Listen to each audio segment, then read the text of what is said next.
When my daughter was 14, wife and I decided we would buy a car for her to use on her 16th if she proved herself to be responsible, got good grades, etc. There would be a contract of sorts to ensure we were all on the same page. The stipulations were continuing good grades, good attitude, she could only bring one friend with her somewhere, to begin with. We had to know where she was, and the obvious too, don't drink and drive, and don't text and drive. We made it clear that we were buying the car, but it was for her to use. We got the car, a 2012 Honda Civic. She has a summer job right now, it's summer break so she's out doing stuff with her friends, etc. In a few months she will be off to college. Everything was going swimmingly. Until someone on that Nextdoor app started posting pictures and videos of bad drivers in the area. And lo and behold, my daughter was posted with her face down as she texted and rolled through a stop sign. Once with her face down in her phone at a stoplight. I was livid. My wife was the one who showed it to me. We found out there were more instances from her Instagram stories, and we decided, no.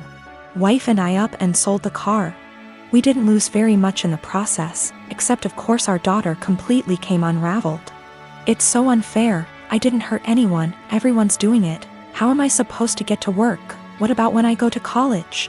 Well, we said no, it's not unfair, you hurt us by being a shitty, irresponsible driver. No, not everyone's doing it.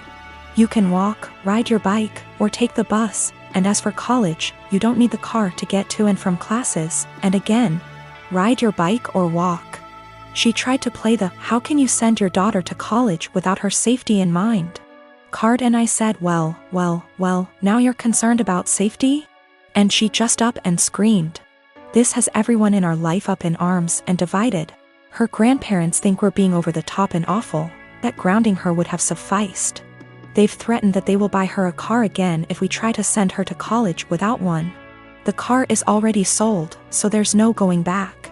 I think what we did was absolutely correct, that actions have consequences and we would be in the wrong to pull back from that. In terms of her going to college? Well, she made that choice. She had a car, it came with certain stipulations, she disobeyed us, and now she pays the price. Let me start off by saying my son, Adam, is 22 years old. Back when my ex-wife, Tori, and I were trying for kids, we found out that I was infertile. We decided we'd adopt, then about 4 months later my ex-wife is pregnant.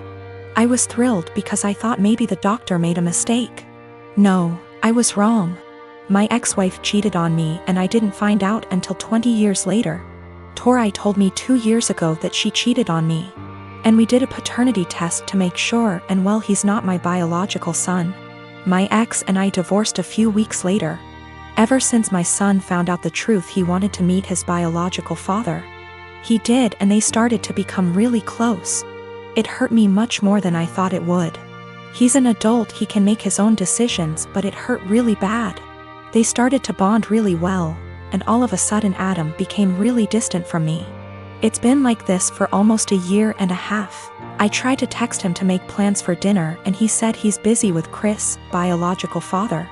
I tried numerous times to connect with him by calling and texting, but he never made plans aside from like a meal every other month. We used to do stuff every other week, but it's been completely different since he found out about Chris. I couldn't stand it. My son, who I raised since he was a baby, treated me like I didn't matter. Anytime we'd actually have plans, he would still be cold and distant. What I mean by that is became much more defensive of his personal life. I'd ask him how classes or friends were and he'd just say they were fine but never go deeper than that. He also changed his major from econ to computer science and didn't even mention it to me until a year later. I told him how much he was hurting me because of how distant he was and he apologized and said he'd do better. He never did. I told him numerous times and he never changed. He was still distant. What was the final straw for me was the phone conversation I had with him last week. He said he was going to change his last name to Chris because he liked it so much and because they were close. I couldn't believe what I was hearing. I told him this, I can't believe you are going to do this. That's really disappointing to me. If you decide to change your last name, go ahead, but if you do that, then I'm no longer your father and I don't want to be involved in your life. He hung up on me. I didn't even bother reaching out because I know he wouldn't respond. I stand by what I said. I meant every word and still do. The last name change to me means he no longer views me as a father and views Chris as his, despite the fact he's 22. My family told me I'm being unreasonable, meanwhile my best friends think it's reasonable. After I found out about Chris, I took a couple of days and didn't speak to my ex-wife or Adam. They didn't contact me. I didn't contact them. I needed a break. A lot of you are asking for a deeper meaning behind this, and I think I finally figured out why he's been so cold. A few months before my wife told us the truth, we were in a very long argument. His grandma, my mother, left a big inheritance for him that I am fully in charge of. Enough to pay for college and have enough wiggle room to not stress all the time about it. After a semester of university, he started dating this girl. He was head over heels in love with her.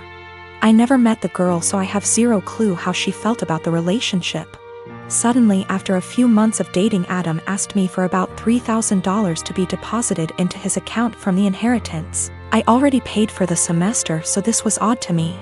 I asked Adam why he needed the money. He said his girlfriend was having trouble paying for her tuition and asked my son to help. I told him no because it seemed to me that she was treating him like a piggy bank. He spent over $1,000 on her in just under a few months. He would constantly talk about how he loved going shopping with her so he could buy her things. To me, she was just after my son's inheritance, and I was right. What I said to him was basically this: Adam, you haven't been dating this girl for very long at all, and for me to give you that much money just to spend on her after a few months doesn't sit well with me. That's the money your grandmother left you for your college career, not hers. If you two were more serious, then I would think about it, but I'm not giving you that much money to just give your girlfriend. Turns out my guess was right, and she was after his money. They broke up shortly after and have had an on-again, off-again relationship ever since. He was upset with me, but he eventually got over it after a few months. Then we found out about my ex's affair. I don't know if that's the real reason he's so cold. That was a huge argument that went on for weeks until she left him. My boyfriend and I have been together about a year, and when our city implemented lockdown for the virus, he decided to quarantine with me at my apartment as I live alone and have a nicer apartment, and he has several roommates.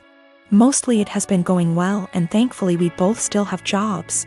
Except in the first few weeks I started noticing that the bathroom floor was suddenly always wet around the toilet. The sink is across the room from the toilet, so it's unlikely to be from the sink. At first I thought it might be water, but soon realized that it was definitely pee. I asked boyfriend about it nicely, and he apologized and said sometimes he has bad aim. I asked him to try a little harder, and he said sure. The floor continued to be frequently spattered with piss. And a few weeks later I confronted him about it again because I think it's pretty gross to step in his pee several times a week. And it seems like an easy thing to fix.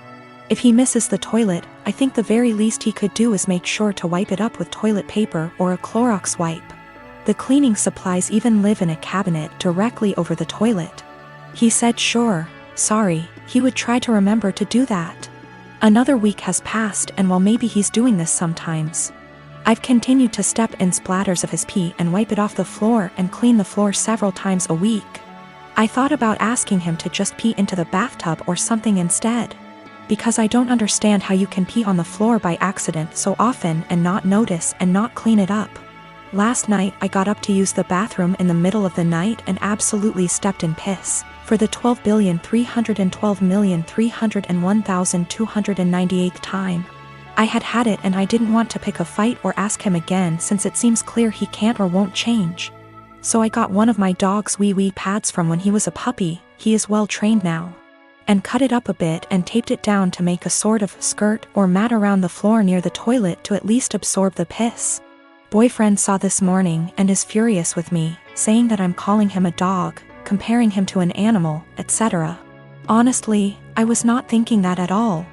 I just was trying to be resourceful and solve the problem for myself since I don't like piss on my bathroom floor, and don't like stepping in it. I didn't feel like arguing about it anymore. And putting a material specifically meant to absorb pee around the area he keeps peeing on by accident seemed like a practical solution. I am living with my family. It's me, a 15-year-old girl, my twin brothers who are 17, and my parents. My dad cusses a lot, and so do my older brothers. But apparently the standards are different for me. My dad overheard me saying a couple cuss words when I was on the phone with my friends, and he got mad at me for my language. And for how trashy and unladylike it was. This wasn't the first time he called me, and only me, out for bad language. But it was the one that frustrated me the most because I could tell there was a double standard. I thought of calling him out on his language and hypocrisy, but then I had a different idea. I said that, yeah, it was a bad habit I was forming and didn't want to make a pattern, because if I got in the habit of cussing a lot, that wouldn't make me come off well when I start getting jobs or going to college. And as I was growing up, I wanted to learn how to speak respectfully and intelligently. But it was hard to keep from bad habits when I heard him and my brothers having potty mouth syndrome so often. They're setting an example whether they realize it or not. So I wanted to work on things for myself, but also together as a family. I suggested we make a swear tax where if anyone swears in front of anyone else who's participating, they give $1 to each person who heard them. I'd want that rule for myself because it would keep me accountable, and I'd really like it if the family joined me for it. So my dad said he'd join, and so would my mom. They got my brothers to be a part of it too. They didn't really have a choice. My parents decided to make it a rule. I know it's kinda petty, but I wanted to make the point that my dad and brothers swear a lot and I almost never do.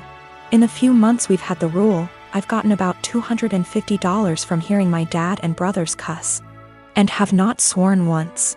It's kinda making my brothers angry because they often cuss when they're mad, and I ask them for money, so they get madder and cuss more. So I get more money until they shut up. My dad actually got mad at me too. He was having some drinks, calling his brother and talking. And I came over after and asked for $18.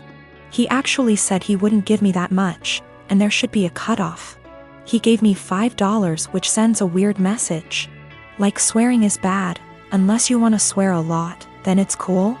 I did it because I know I swear the least out of my family, but I was the only one getting in trouble for it.